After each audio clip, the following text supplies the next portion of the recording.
Welcome to the deep dive. You've brought us some really fascinating material today. Yes, we're looking at excerpts from Liber CDXIV De Arte Magica, 9th degree. Also called Aleister De Arte Magica, right? Written by Aleister Crowley back in 1914. That's the one. And it has that interesting Class B designation. Which usually hints at something a bit more personal, maybe restricted within the magical orders he was involved with. Precisely. Its publication history is quite varied, too, adding to the mystique. We have these excerpts, and our job is to unpack the core ideas for you, our listener. Exactly. So our mission for this deep dive is to explore this central secret Crowley keeps mentioning, why it's so important in his magic. And look at some of the practical advice he gives on using it. Right, but without actually revealing the secret itself. That's key. Okay, so this secret, it really seems like the absolute core of his OTO system. It absolutely is presented that way. The text calls it the true key to magic. Plain and simple. And the claim is that with its right use, you can basically impose his will on nature herself. Which is a huge claim, isn't it? It places this secret right at the peak of magical power, influencing reality directly. It really is. Yeah. And the idea that even if all books, all knowledge was lost, someone who knew this secret could somehow rebuild everything. It suggests something incredibly fundamental, doesn't it? Like maybe there's a core principle underlying all reality. And if you master that, then in theory, you could derive everything else from it. It points to a kind of deep unity. wow. Okay, so to even get close to that kind of understanding, Crowley talks about the adept's mindset.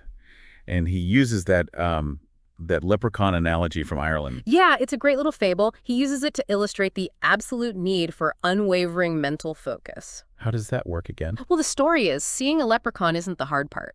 Catching him is easy if you keep your eyes fixed on him. Absolutely fixed. But if you look away for even a second. He's gone. Vanished. Pot of gold and all, despite all his tricks to distract you. And Crowley connects this directly to the magical act, the preparation of the sacrament, and in its consummation. Exactly. The mind has to be focused, like he says, absolutely in one rushing flame of will upon the determined object. That sounds incredibly intense. It is. And he highlights this interesting paradox. He says the physical actions are often easy and natural, but achieving perfection, true mastery, that takes immense practice. Because the mind just naturally wanders off. Precisely. The difficulty lies in taming the wandering nature of the mind itself. Which, applies to so much, doesn't it? Like even trying to absorb complex information like we're doing now, that focus is key to not getting overwhelmed. It really is. It's like catching your own intellectual leprechaun, as you said. Yeah. Simple act, profound discipline needed. Okay, so moving on. He talks about timing. Times and seasons for this sacrament, which we should probably clarify, is like the central ritual or act in this system. Right, and the effectiveness, well, it seems to vary. He says sometimes without rational cause. So it's not always logical. Apparently not. He mentions maybe having an inward premonition about the right time. But he also says you can achieve results through extreme violence to nature. What does that mean? Yes, I think it means pushing through, applying intense will and effort, even if the conditions don't feel perfect, forcing the issue almost. And that ties into that really strong quote he uses, I would thou wert cold or hot. But because thou art lukewarm, I shall spew thee out of my mouth. Yeah. So no half measures. Exactly. It implies that a strong, committed state, whether it feels naturally aligned or forcefully imposed, is better than being indifferent or wishy-washy.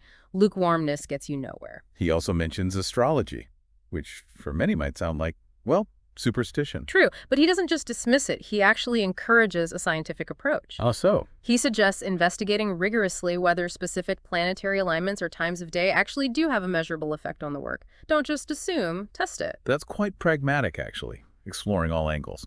Now, what about bodily states? There seems to be a contradiction here. Ah, yes, this is interesting.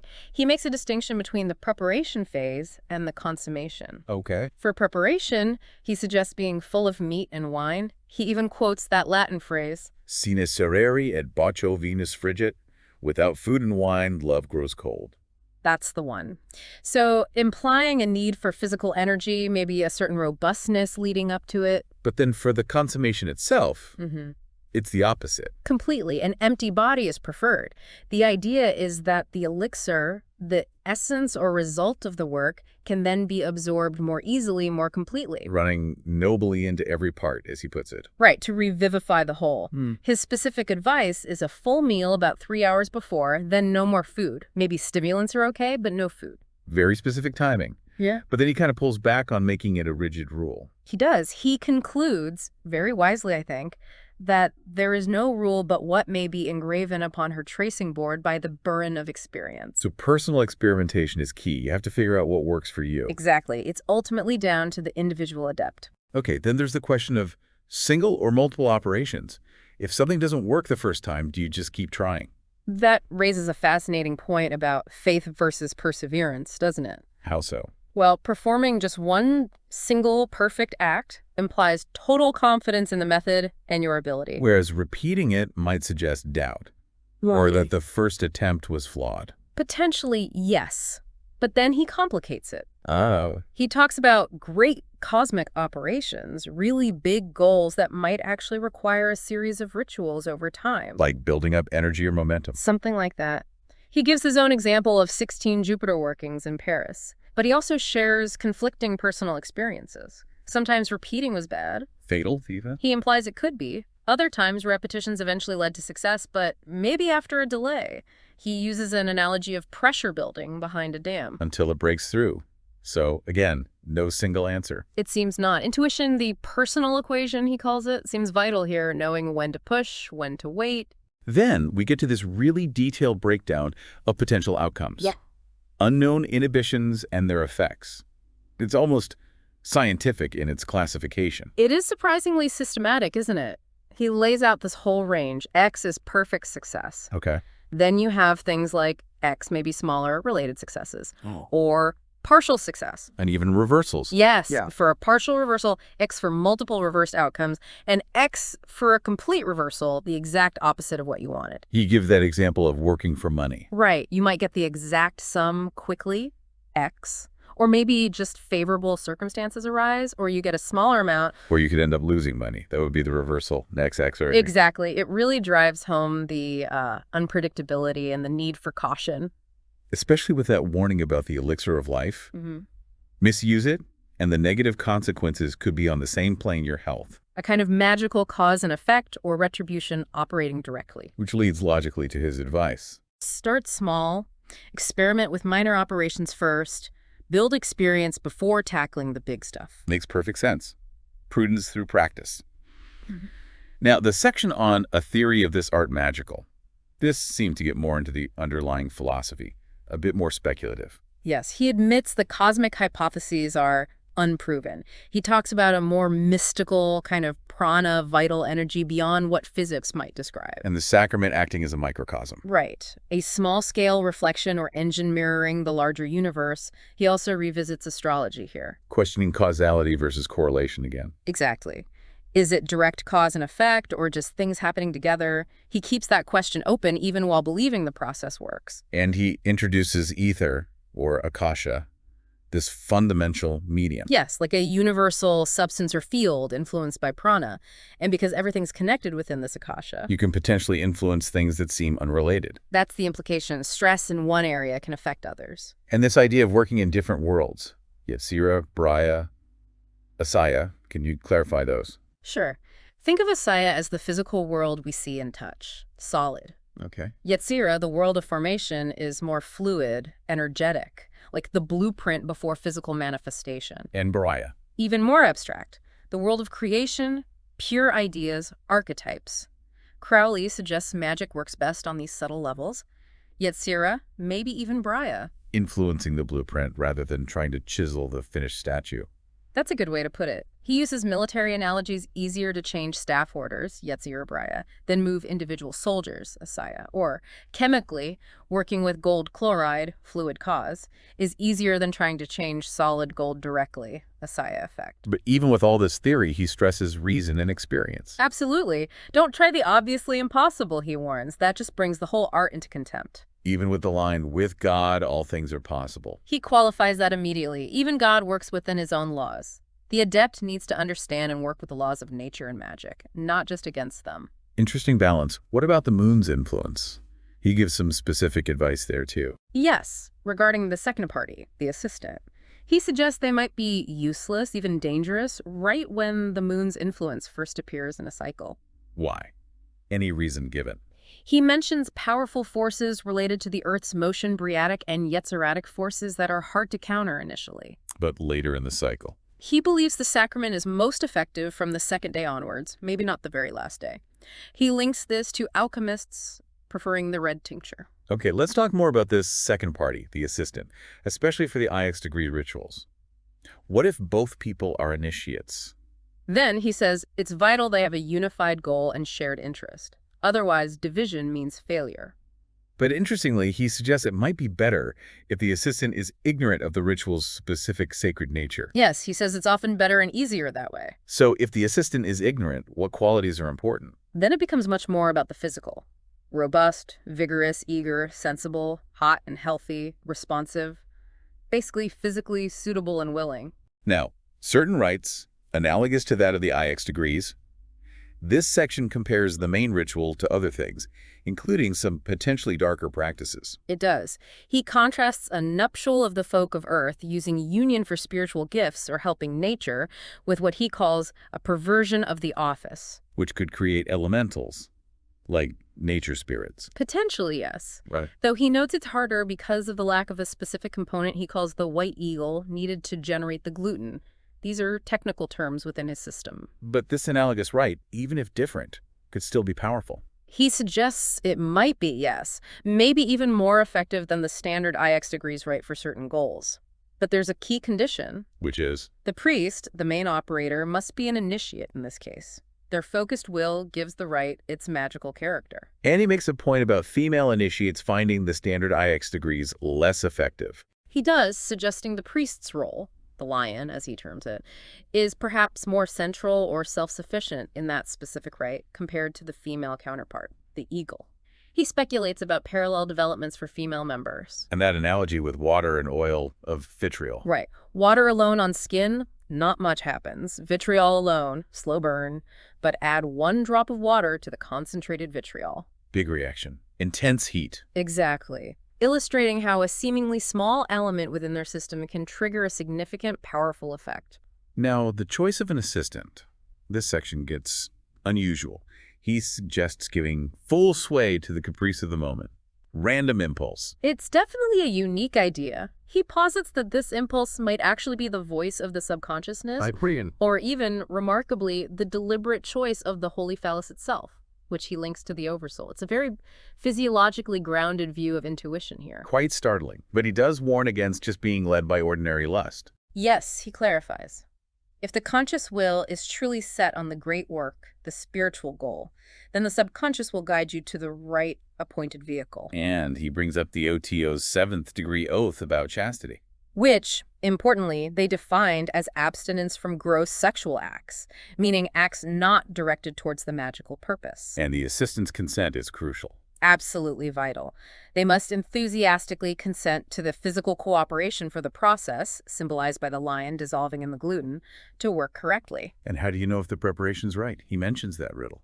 From the book of Judges, yes, about Samson, the lion, and the honey. Out of the eater came forth meat, and out of the strong came forth sweetness.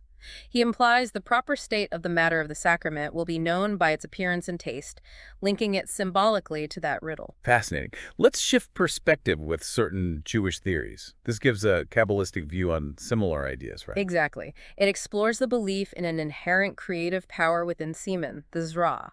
They have myths, like Lilith being formed from Adam's dreams. And their union producing troublesome spirits. Yes, and very strict rules about conjugal relations, emphasizing holiness, purification, prayer, focused intent solely on procreation, invoking God's blessing, excluding lust. And their theory about the act itself creating a magical disturbance. They believed it stirs the akasha, attracting or even creating a discarnate human spirit. Which is why they had strong views on other sexual acts. Right. Nocturnal emissions supposedly attract succubi, voluntary sterile acts create demons, These were serious beliefs about the magical consequences of sexual energy. He even mentions Eliphas Levi's strange account of magically grafting a tree during intercourse. And erotocomatose lucidity, that specific technique comes up again here. Yes, attributed to Ida Nelidoff, mentioned as a modern method using sexual means for spiritual ecstasy within this broader context. Okay, back to the main thread, the consummation of the element divine. There's a debate here about quantity versus quality. There is. The OHO's view, another order, was that a single dewdrop sufficeth, quality over quantity. Crowley disagreed. He felt every single drop generated should be consumed. To avoid loss, avoid profanation, he compares it to the Catholic reverence for every particle of the consecrated host. And his reasoning connects back to prana. Yes. If prana is the active force, then quantity, like electrical amperage, might be as vital as quality voltage for big results. Especially for great miracles, David's spirit versus Goliath's matter. But he offers an alternative theory, too. That the divine substance might act catalytically, like the philosopher's stone, transmuting unlimited base matter, aligning more with alchemical tradition. The description of erotocomatose lucidity in detail sounds intense. Extremely. Athletic training, feasting, then deliberate exhaustion and arousal by attendants using all means. To induce a coma-like sleep. Yes, followed by arousal using only sexual stimulation, maybe music. Attendants watch constantly. For signs of waking. Exactly. If the candidate starts waking, stimulation stops immediately. They fall back asleep. This cycle repeats until they reach that liminal state between sleep and waking, where the spirit is supposedly free to commune with God. And how does it end? Either failure, invincible sleep takes over, or success. Ultimate waking, followed by one final sexual act. And that idea of mors justi? Death during orgasm being the best outcome. It's presented as the most favorable end, yes. The ultimate union at the peak moment. Shifting again certain Hindu theories. Another comparison, but focus more internally. Very much so. While Western magic often aims outward, these Hindu practices focus on the prana within the bindu, simim, for internal development, communion with the self. So their practices are about retaining energy. Yes. Breath control, reversing water intake, techniques to hold on to prana, and specifically extreme efforts to retain bindu. Like stimulating its production maximally. With a consecrated prostitute, yes, while simultaneously using immense willpower to withhold emission. That claim about 80 virgins? Without losing a single drop. It's certainly dramatic. It emphasizes the goal of retention for reabsorption. Reabsorption being the key. Yes, they believe the retained bindu is reabsorbed, acting like a siphon drawing new life force from the cosmos. Crowley points out the shared idea of physical force in semen, usable for magic or mysticism. But with different applications. Right. And he notes the Hindus understood uniting sun and moon energies before reabsorption, found in tantras like the Shiva Samhita, but claims the full glory of the sun is reserved for OTO initiates. Okay, let's get practical. A suggested course of experiment. He lists 10 potential goals for a beginner in this IX degree art. It's a really helpful list, covering a wide range. Great. Basic sex force attraction, understanding the IX degree mysteries, growing the OTO, improving personal circumstances. Gaining leisure, more options for partners. Establishing invisible protection, achieving contact with the holy guardian angel. Deeper spiritual goals, insight into nature's laws. Even founding an OTO abbey, or establishing the kingdom of Rahuput on Earth, plus things like rejuvenation, healing. Does each goal need its own specific ritual, or can you work on broader aims? He raises that question. Maybe elaborate regular sacraments can cover bigger goals, but ultimately... The initiate figures out their own best method. Exactly. He expresses confidence they'll find their own efficient way through experience. Now, that brief section on a certain other method of magic, Yeah. vampirism, feels quite different. Yeah. And darker. It's presented as something not taught by the OTO, a method where a vampire selects a victim And uses their body, usually the mouth, he says. to exhaust the victim and transfer their strength. No other physical interaction mentioned, and he notes it's considered black magic by some, parasitic. And it can get extreme, involving death and enslaving the soul. He mentions that experts might push it that far, aiming to make the victim's soul a familiar spirit. He lists some historical figures associated with it, like Wild and Matters, hinting at mixed results and perhaps ineptitude saving some from worse outcomes. Okay, the description of the adept of this art is incredibly poetic and powerful. It really is. It paints the adept as this radiant, almost cosmic figure in armor of leaping flame. Let the adept rage through the universe, majestic and irresistible as the sun. Capable of destruction, strike upon the necks of the ungodly, but also creation and comfort. Father of all fertility, sending rain in due season. Commanding planets, sending comets like angels. It's a vision of immense power and influence. A figure both awe-inspiring and potentially terrifying. Finally, he lists the thesaurus of the OTO, the 7 main secrets the order is meant to preserve. It's a concise summary of their core teachings. Number 1 is the secret of the IX degrees itself. Then 8 degree deals with universal brotherhood, the phallus as Lord of Life. Summing degrees is about practical instruction, initiation methods. V degree covers history, the Baphomet mystery, fighting tyranny. V degrees at the Rose Cross, the law of Thelema, do what thou wilt. The lesser degrees cover the cycle of existence. And finally, the secrets of key symbols, sun, moon, phallus, tree, etc. It really outlines the breadth of their system, and the text ends with a valediction. Yes, the formal closing, noting the date, astrological positions, and place given from the throne of Ireland, Iona, and all the Britons, Valley of London. So wrapping up this deep dive into Crowley's De Arte Magica, we've really navigated some complex territory. That central, unnamed secret. The intense mental discipline required, that leprechaun focus. The very experimental, personal approach to timing, states, repetitions. And the diverse, sometimes quite startling, theories and practices surrounding it all. Kabbalistic, Hindu comparisons, erotocomatose lucidity, even vampirism. It's a glimpse into a system wrestling with will, nature, human potential in a very unique way. Definitely complex, definitely influential, and raises fundamental questions. It does. And maybe a final thought for you, the listener. Crowley talks about a secret key to magic. But perhaps consider, in any field you pursue, what are the fundamental principles, the secrets of mastery? Whether it's art, science, business, anything. What core understanding unlocks deeper levels? And what kind of focused dedication, what willingness to experiment and learn from failure as much as success might you need to uncover them? Something to think about. Thanks for joining us for this deep dive.